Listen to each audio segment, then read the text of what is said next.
Good morning, dear students. Yes, how are you? Yes, I am also fine. Yes, in the last class, I have taught you about the introduction to economics. Yes, so we have discussed about the meaning and importance of economics and definitions of economics. Yes, and as we know, economics means it is the study of wealth.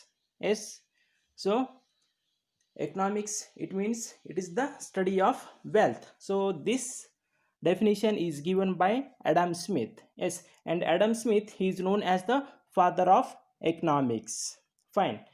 And in this economic system, so there are some economic activities that we have discussed. There are four economic activities are there: production, consumption, exchange, and distribution. Fine. And also we have discussed about the what is the importance of the study of economics. Yes. So these all points we have discussed. So in this class we are going to discuss about the next point, that is the microeconomics and macroeconomics. What is microeconomics? What is micro and macro? Can you tell me? Yes, very good. Micro means small units. Yes, and macro means a big big units. Fine. So let's we discuss, these are the two parts of the economics. First one is microeconomics, another one is macroeconomics. Yes, and since economics is study of human economic activities, it is a very vast subject, and therefore in order to study the different activities, it is divided into two broad branches, and they are called as micro and macroeconomics. Yes, so economics, it is a very vast subject, so that's why our economics has divided it into two parts. They are microeconomics, another one is microeconomics. Yes, MICRO micro, MACRO macroeconomics. So let's we start. First one is microeconomics. Fine. The word micro means very small, and microeconomics implies study of economics at a very small level. Yes, so micro means very small. So that's why in this economics, so it included study of small units or a very small level. Okay, and microeconomics is the study of decision making to use resources by the smallest components of the society, and namely individuals, households, and business firms. So in this microeconomics we will study about the small units. For example, a society and individuals and households and the business, small business firms, and some such decisions are, so there are some decisions. Okay, so we will discuss.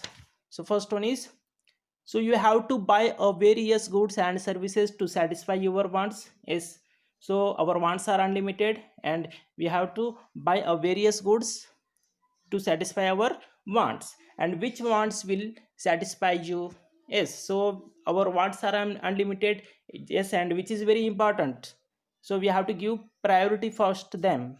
Okay, and how much price are you willing to pay for a specific good or service? Yes, so for example, there is a one book, and we have only 20 rupees, so our willing price is only 15 rupees, but price is 20 rupees. So how many hours of work are you ready to work, and where to work, etc. So these are the uh, some problems that we have to decide, and are some of the decision to be made. Yes, and the individual consumer makes these decisions for achieving the maximum satisfaction for from consumption. Yes, so our wants are very unlimited, and we have to satisfy more from less amount. Fine. So this is first one that we have studied in the microeconomics. Next one is a production or a business unit that we called firm. Yes, and that produces goods and services, and we'll have to decide about the quantity to be produced and the price at which the goods or service to be sold. Yes, for example, uh, one factory is there that produces some books or pens.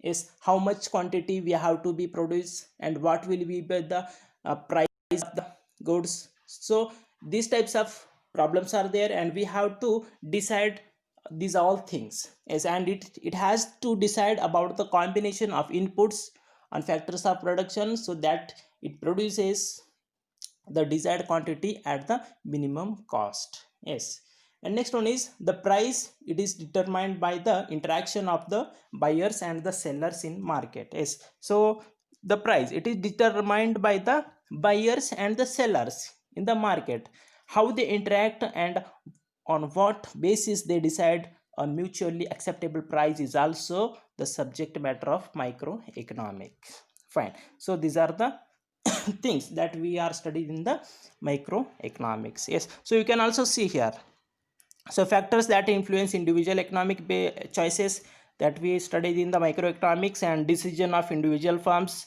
decisions of individual consumers, and how demand and prices are determined in individual markets, and decisions of individual households and labor economics. So these all things are studied in the microeconomics. Micro is nothing, it is the study of a individual, fine, or the small business firm, fine.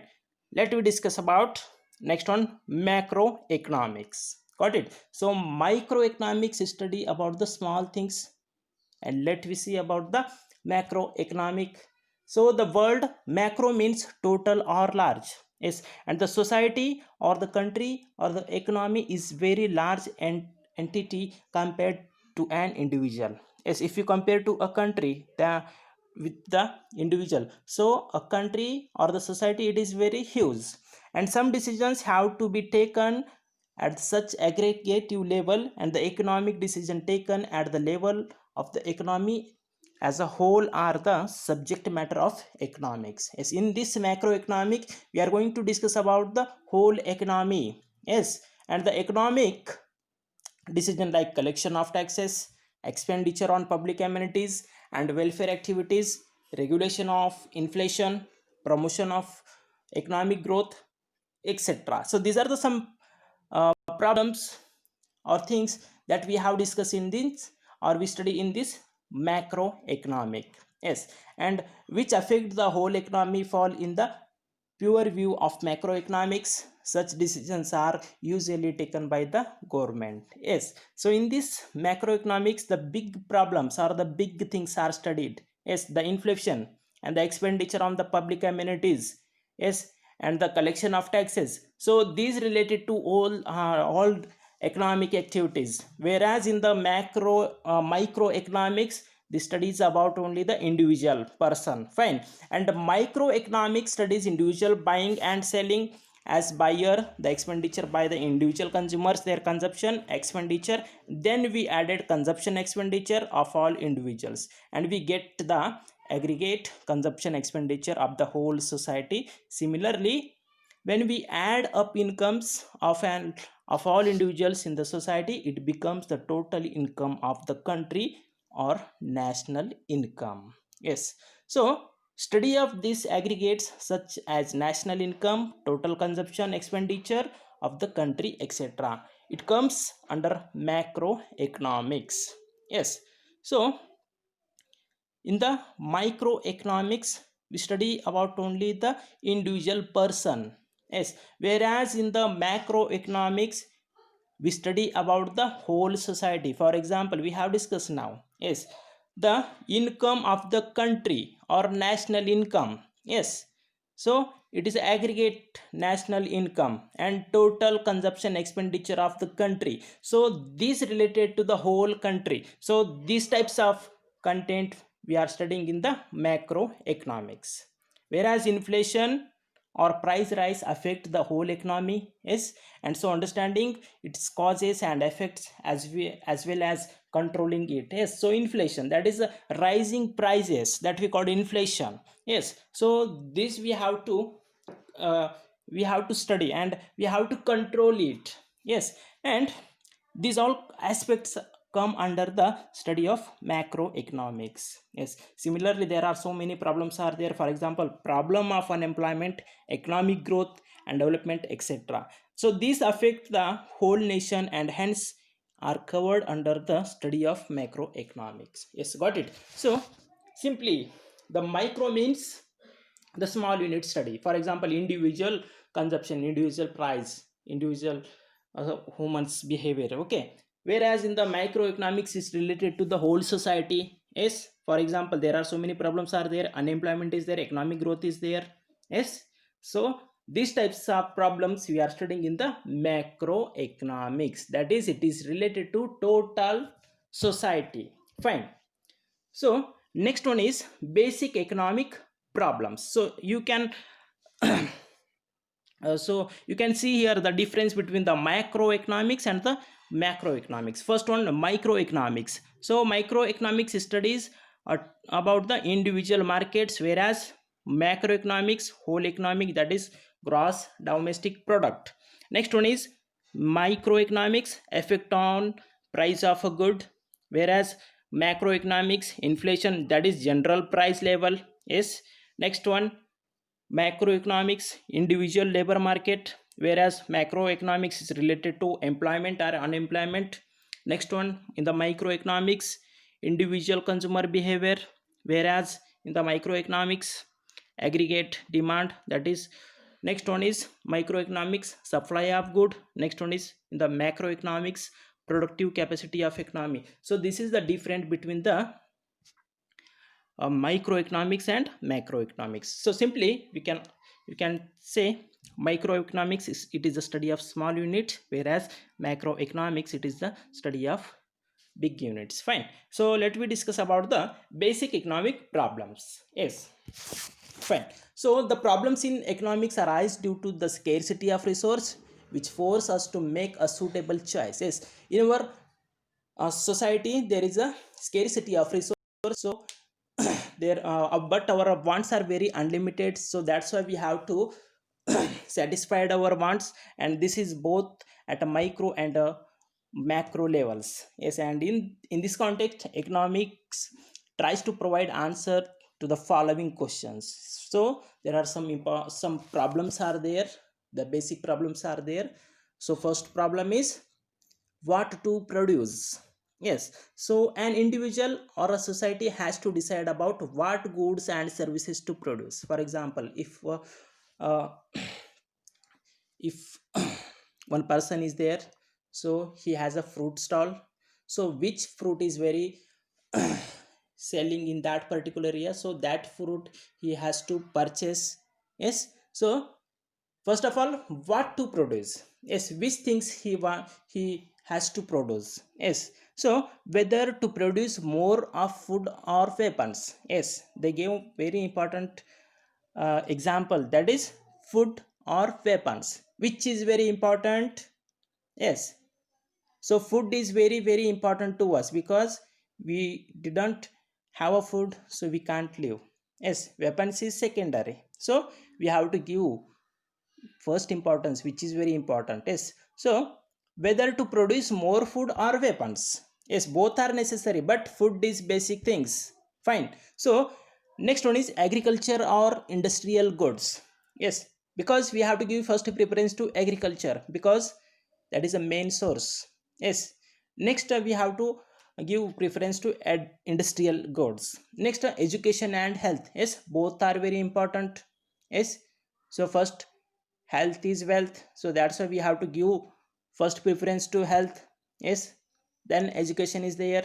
Next consumer goods or machineries. Yes, next so these types of problems are there, and the type and the quantity of various goods produced depends upon the resource availability on the one hand and requirements of the people on the other hand. Fine. Next one is how to produce. Yes, so there are different ways to produce given in goods, different combinations are there. Yes, and it is can be used to produce a given amount of goods and services, and this is called the technology of production. Whether to use technology that uses more labor, that is labor intensive technology, or capital intensive technology. Yes, so There are so many technologies are there. Some machines they work automatically, but some machines are there they have to manpower. So we have to decide how to produce the things, and this is essential to minimize the cost of production and efficient use of existing resources. Fine. So that is using technology in producing. Yes, which is very important. Yes, next one is for whom to produce. Yes, who will get the goods so produced and in what quantity it is. Yes, and this is the problem of issue of distribution, such as the each person should get at least a minimum quantity of goods and services for consumption. For instance, for example, it may be availability of good basic education or primary health. Thus every society has to decide the distribution of scarce resource and goods and services among all individuals. Yes, and thus the study of economics, it helps us to understand the current use of resources and plan for their more efficient use in the future, and the well-being of the individuals and the country can be improved. Yes, so this is all about the introduction to economics. Yes, so we have discussed about the introduction to economics, that is we have discussed about the meaning and importance of economics. So there are some important definitions are there, and Adam Smith is known as the father of economics. Fine. And next we have discussed about the economic activities. There are four economic activities are there. First one is production, consumption, exchange and distribution. Four economic activities are there. And also our economics, it has been divided into two parts. First one is micro, another one is macroeconomics. Next one is basic economics problems. Yes, what to produce, how to produce, for whom to produce. So this is all about economics. Okay, so thank you for watching video. Thank you.